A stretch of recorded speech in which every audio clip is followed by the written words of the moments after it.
سایکس بیکۆی دووەم دێنێتە مەیدان ناوی ترامپ پۆتینە بێتن نۆک سایکس بیکۆ. ئێستا لە جیهانە چییە گوزەرێ؟ جیهان هەمووی بەرەو شەڕە بووە. شەڕی رووسیا و ئۆکرانیا گەشتووە بەکوێ ئێستا؟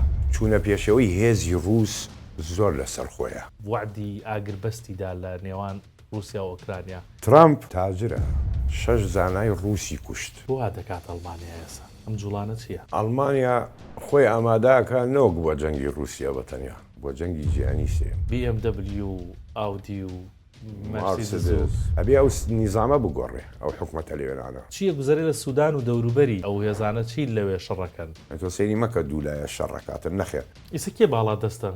ئەو هەمووی کە باس کرد لەوێ رووسیا ناهێڵە ئێران سەر بکەوێت بەس ناشێوێ بڕخێت. زیاتر لە 90 تریلیۆن دۆلار تێچووە هەیە. تاکو 25 ملیۆن دۆلار ڕوا یەک موشەکێک.